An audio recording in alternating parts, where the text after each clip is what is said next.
హంపీలో ఉన్నటువంటి బాలకృష్ణుని యొక్క మందిరం అందరికీ తెలిసే ఉంటుంది. ఈ బాలకృష్ణుని యొక్క మందిరాన్ని శ్రీకృష్ణదేవరాయలు నిర్మించాడు అనమాట. దానికి ఒక పెద్ద స్టోరీ ఉందన్నమాట, ఇంట్రెస్టింగ్ స్టోరీ. అదేంటో చూద్దాము.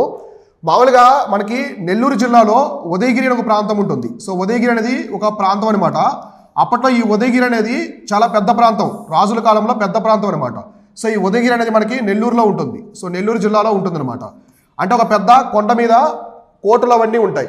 ఈ ఉదయగిరిని గెలిచారంటే ఒక జంక్షన్ అన్నమాట. ఇది చాలా రాజ్యాలకి ఒక జంక్షన్ లాగా ఉండేది.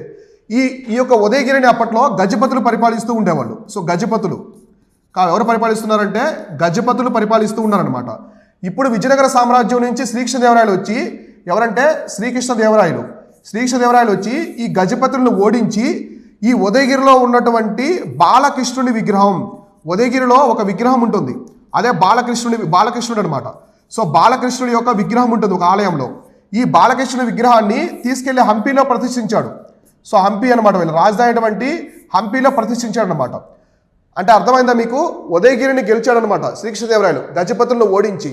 దానికి గుర్తుగా ఉదయగిరిలో ఉన్నటువంటి బాలకృష్ణుని విగ్రహాన్ని తీసుకెళ్లి హంపీలో ప్రతిష్ఠించాడు. కాబట్టి ఇప్పుడు హంపీలో ఉన్నటువంటి బాలకృష్ణుని మందిరంలో ఉన్న విగ్రహం అనేది ఒకప్పుడు నెల్లూరు జిల్లాలోని ఉదయగిరి ప్రాంతంలో ఉన్నదనమాట. గజపతులు ఓడించడానికి గుర్తుగా అక్కడ దాన్ని ప్రతిష్ఠించాడు. అయితే గజపతులు ఈ ఉదయగిరి ప్రాంతాన్ని కంట్రోల్లో పెట్టుకున్నారన్నమాట.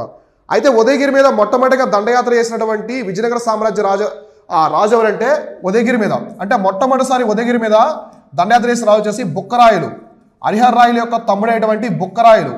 అప్పట్లో ఈ బుక్కరాయలు వచ్చేసి సేనాని అనమాట, సైన్యాధిపతి. రాజు వచ్చేసి హరిహర రాయలు.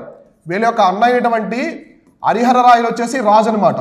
హరిహర రాయలు రాజుగా ఉన్నారు, బుక్కరాయలు సేనానిగా ఉన్నారు. అప్పట్లోనే బుక్కరాయలు ఉదయగిరి ప్రాంతాన్ని జయించారు.